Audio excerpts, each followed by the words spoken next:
Good morning, everyone.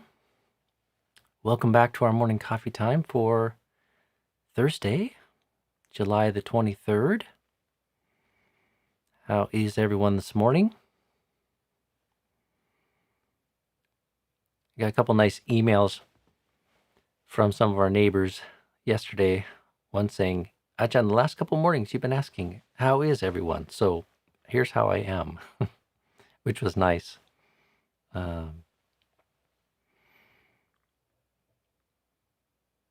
It's been quite a while now since we've been in this period of adjusting to the pandemic from the coronavirus, and don't have the regular morning connection with the local white salmon community because of the stoppage of our alms round, and as most people know, it's only recently that we've even been able to open up a little bit to allow people to come and offer meals on the weekends at the Hermitage in very small numbers. So on some level, I really miss that contact with the local community. So many very close friends, people I've been used to seeing several times a week in the morning for 10 years now. And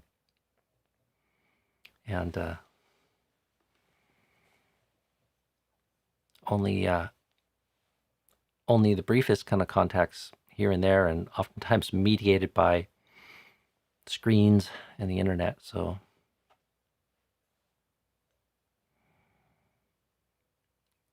occasionally it comes up and people have been asking me how long I'm going to continue doing this YouTube thing. And our questions about me doing it every day, along with our morning chanting and meditation, our evening chanting and meditation. And I said, well, I don't know. I mean, some of it depends on the conditions of this pandemic and dealing with coronavirus. To some of my friends, it seems crazy that I'm doing this every day. And there's a little part of my mind that thinks the same thing from time to time. And this morning while I was setting up, I thought, how long has this been going on? So I started sometime in April, and I thought it must be something like 100 days. And so I pulled up a date calculator, and it's been 102 days. So 101 if we adjust for the bear attacking our internet line. So so yeah, we're just over 100 days, and I still find it an interesting challenge on many fronts. Technically, a certain sacrifice of a sense of privacy and solitude, putting yourself out on the internet like this every day, doing something that's just live and spontaneous and not overly prepared.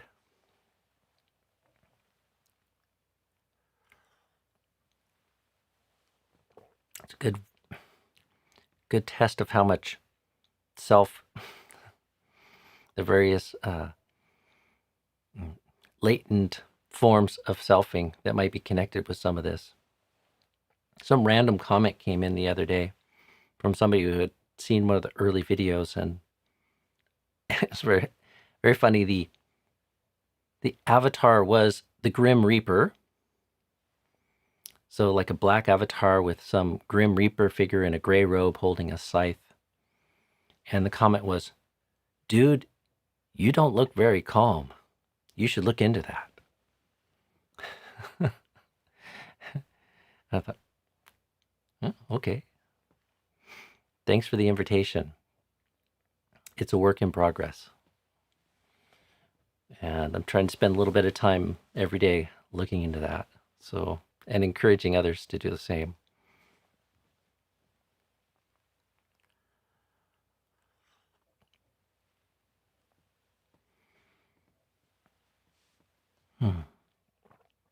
So thanks for the all the encouragement I see scrolling down the chat here. I think for me the biggest challenge is wanting to say something meaningful and wise every morning, and especially the maybe anxiety or anticipation that might not come together. So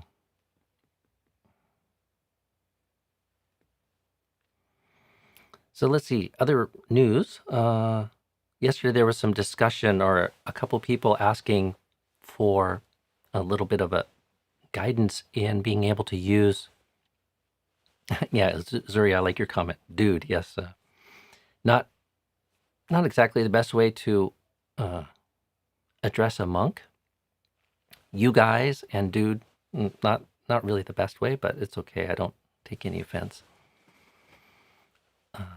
So yeah, yesterday there was a question, and a few people seconded it, about how to look up suttas on Sutra Central.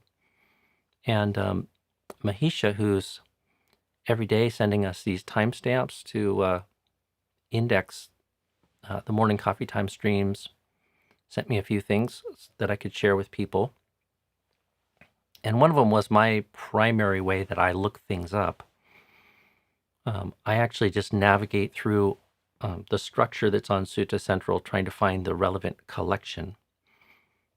And the question that came up was how to find a sutta that has a reference of SN, capital S, capital N 3.2. And even in the flow of the live stream, I wasn't sure if that's Sutta Nipata or Samyutta Nikaya.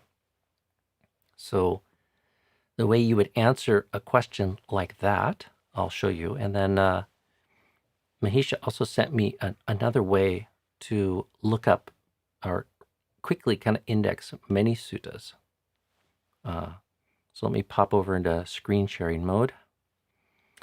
So I put a link in the chat for people that are interested, and this is a good article to read about sutta numbering, and that helps orient one, so that if you come across in your reading, or a friend recommends a sutta for you, say capital S, capital N 3.2, if you read this document, that will explain what those numbers mean. And as I said yesterday, there's a few different numbering conventions that have been used over the years. So this section in particular down here is good to look at. But the other little hack that I thought was great, and I don't think people will be able to see this on my screen, but in the address bar, I've just typed suttacentral.net SN.3.2, I believe is what it says. But double check the link in the chat. And that is a quick way to get it. And then you see it's pulled up the sutta translation. The English translation of the sutta is a person, and it's known as the Parisa Sutta. And then there's the numbering ID there. This is an alternative numbering ID. And then there's a brief description. And then we see that there is one English and Pali translation from Bhikkhu Sujato, and then 13 others in all these beautiful languages. So, and then there's a little bit of additional about the root text and the parallels here, but that's a very quick way to kind of check that out. And it doesn't work for everything apparently, which is unfortunate. And that's what stymied me the other day. I came in here and just did a search for Dhammapada 372 and got that. So, and apparently that little trick does not work with the Dhammapada suttas. So something for further investigation. All right. class dismissed. The tech tutorial is over.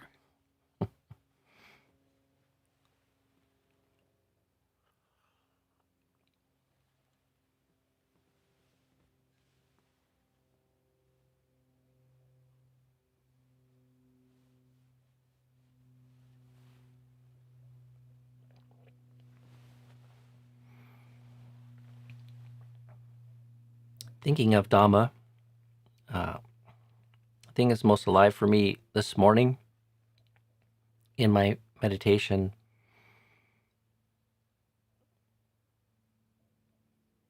when I first sat down this morning and just started kind of surveying the mind and looking at the tone that's there in the mind, and I guess you could say the atmosphere of the hindrances. I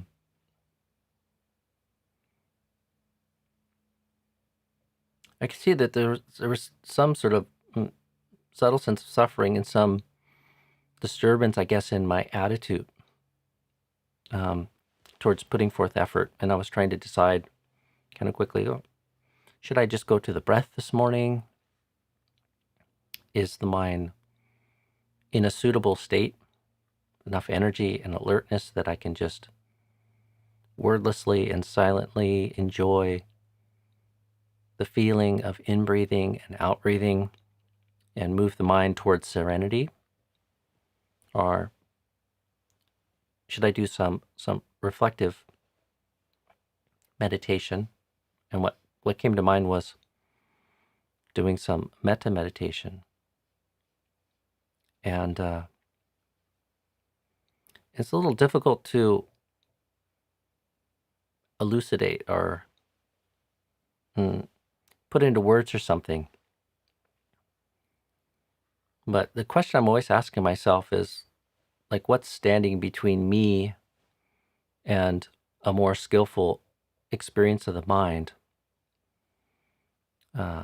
free from the psychic irritants, free from the hindrances, something that feels more free, spacious, empty of self. And I could see there was what I could only describe as just this pervasive orientation towards getting. That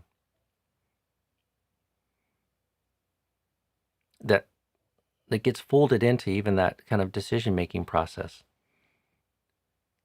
Like, what's going to be more profitable? I do breath meditation, is that going to work out? Or maybe not so well this morning, the way the mind's feeling.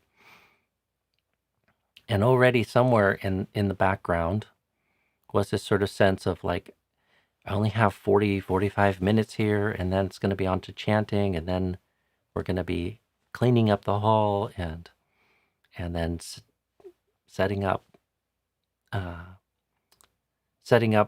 for this morning's coffee stream and checking all the messages, and before you know it, the day's going to be gone.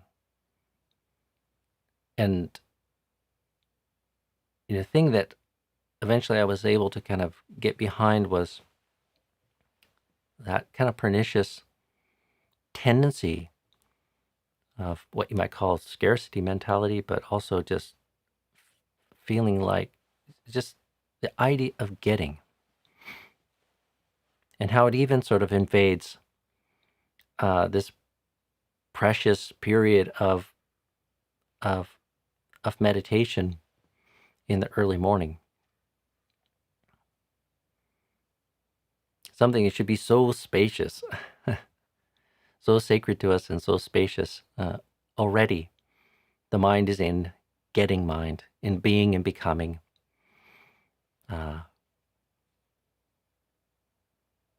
And the self is kind of constellated in the way that comes together. So already I'm thinking of myself and my time, the time I have to kind of get some sort of serene, joyous, magical experience that's going to somehow make the day worth living. And right away I could sort of feel the dissonance in that are how problematic that is. Not that Wooden couldn't, I guess, organize and hold such a way of orienting oneself in meditation in a more skillful way, but it's not the way it was coming to me this morning. And immediately, I just thought of the power of flipping this around and making it an open and spacious time for practicing relinquishment, which for me is always like the most powerful. It's a little hyperbole, but it's really one of the most powerful ways to frame the whole of this gradual training, the whole of the Buddhist path of cultivation. And ultimately, it's not about being or becoming. It's about giving up. It's about relinquishment. It's about letting go.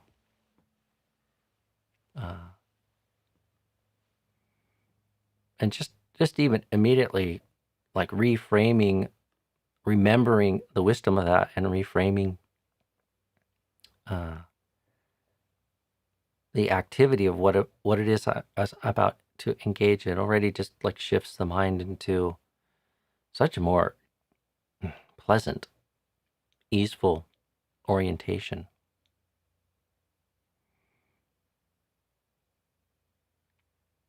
And so, just as a reflection today, just raise this into consciousness and remember,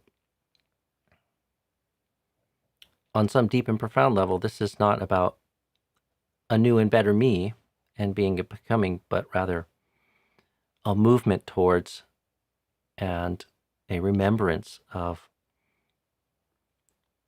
the peace and the freedom in moving towards renunciation and relinquishment and letting go.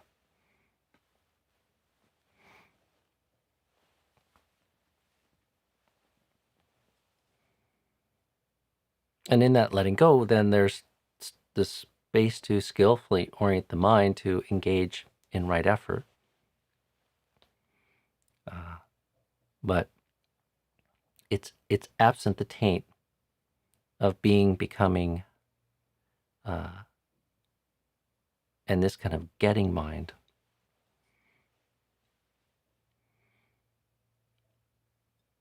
So I just offer that as a little sharing or reflection for this morning, and let's see how you all are doing and what's going on here in the comments. I think yesterday what I did was I worked backwards, so I'm going to do that. See how that works out. Good morning, Zuri. Is relinquishment what is often called letting go? Well, I'm using the language in a very commentarial and loose way here. So relinquishment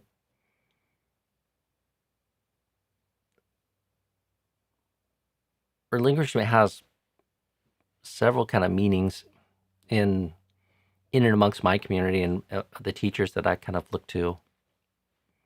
I'd say the highest and most profound form kind of really is the ultimate sort of relinquishment of me, mine, and self that comes through the attainment of enlightenment or nibbana.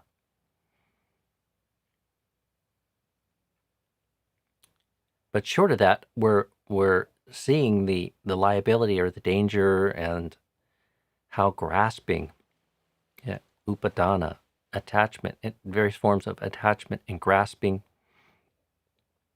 at the five khandhas, grasping at what we take to be me, mine, myself, me, how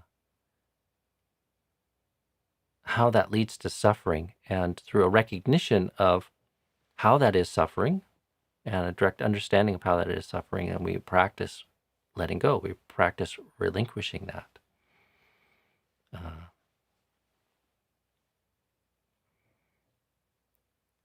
But I also think of it as a little bit related to the notion of like, what is your strategy for cultivating well-being and happiness in the world? And there is a role for relinquishing strategies that one starts to see as not in alignment with uh, cultivating the path. So there's a role for relaxing and relinquishing, trying to find happiness and fulfillment in various things that we know to be uh,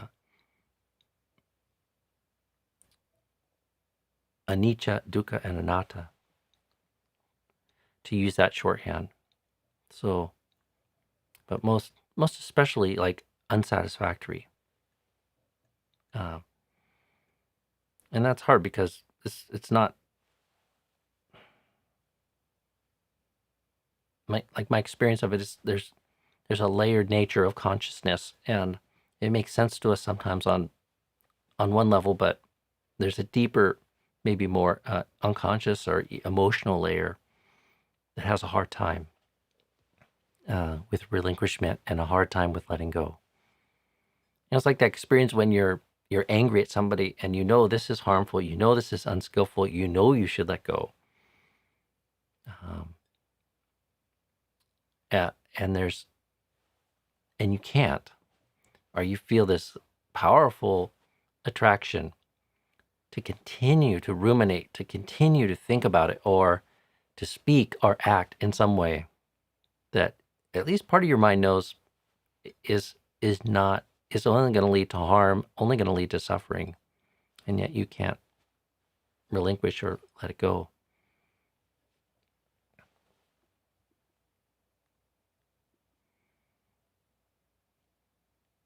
Maybe in a more simple and elemental way, it's like any form of holding on that creates dukkha, that creates dissonance. Learning to identify that in consciousness through mindfulness, and then moving towards a letting go and a relaxation.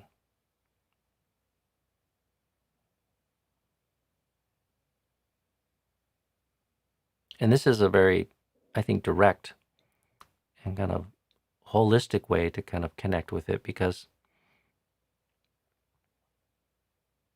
there is a lot of holding and grasping that is expressed even in the body.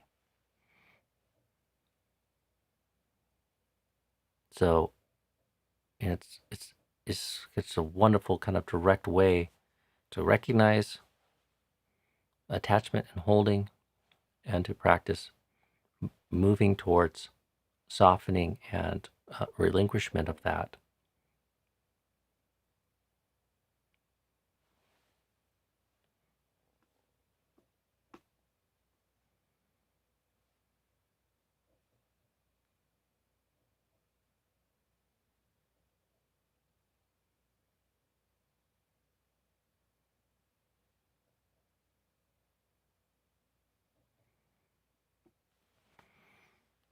Okay, Marilyn, good morning.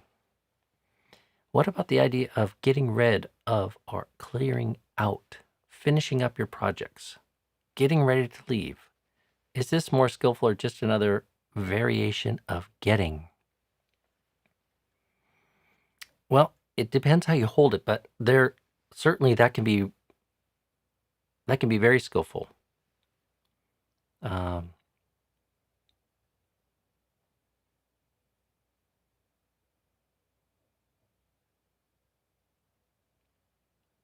but one has to kind of keep a close eye on it, because there can also be a lot of becoming in that.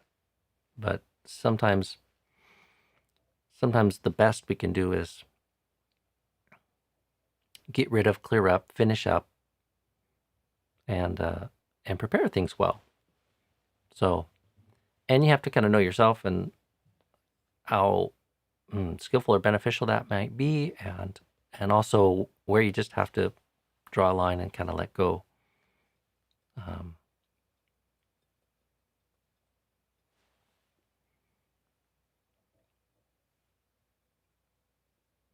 But there's there's really a lot to living a simpler life and living lightly and having few duties and mm, keeping things clean, essentially.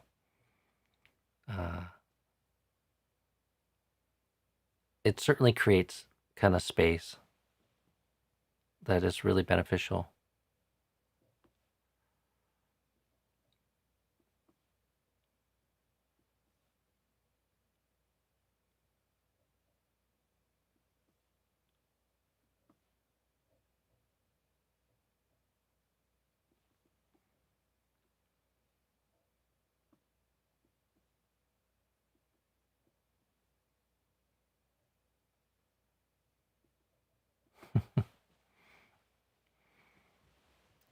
So Marilyn, this is interesting. When I began meditating, I often found myself actually leaning forward, like begging for more. Um, One thing I noticed when I started meditating was my tongue was like in this forward position all the time, and I had never really noticed this. And it kind of creates this tension or stress at the base of the tongue and in the throat. And in time, I kind of came to see that as a kind of profound sign of being and becoming. A kind of like leaning forward into speech, and in some sense, speech creates the world of the self.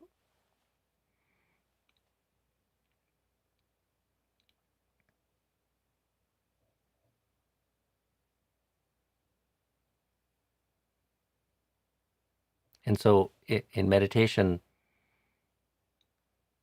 oftentimes I'll kind of just quickly kind of go through the body, and that's like one thing that I always look for is this the tongue's just slightly forward, like it wants to pop out of the mouth and start wagging and talking, or I don't know. And and then when I notice that, I just try to relax it back, kind of like some sea creature that comes out of its hole or something. It's just like relax it back into the throat. Uh, uh, and sometimes even just talk to myself like there's also a tension in the eyes. They feel like they're leaning forward, even though they're closed, even though the eyelids are closed. They still want to see and want to engage in the world. And there's a tension and stress that's held in the eyes because so much of our waking hours is engaged in that way, seeking and scanning, trying to find comfort and fulfillment in the sense realm. And so sometimes I would go through this exercise of just saying, like going through the whole face early in the meditation and noticing the tension in the eyes, just remind myself, okay, you guys are off duty. You can take a break. there's nothing there's nothing you need to sort of attend to during this time period. Just relax back into your sockets, just float, turn inwards, and rest. Uh, and then the same with the tongue and the mouth.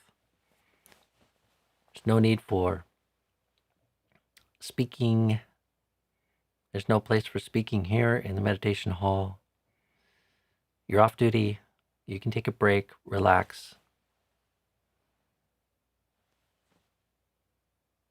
pull back, rest, soften, and just encourage it to kind of lay and float in the back of the throat. Sometimes you'll get the instruction to let the tongue rest on the top of the mouth. And, quite naturally, if it relaxes back, that can be quite a natural position for it. But the idea is just let it be. Let it relax completely. So.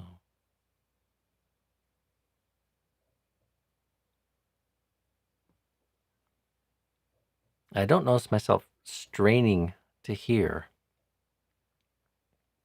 There doesn't seem to be some physical tension there in the ear. I guess because of how it exists physiologically is quite different. But also just there's no need to strain or worry about external sounds, and instead relax back and turn inwards.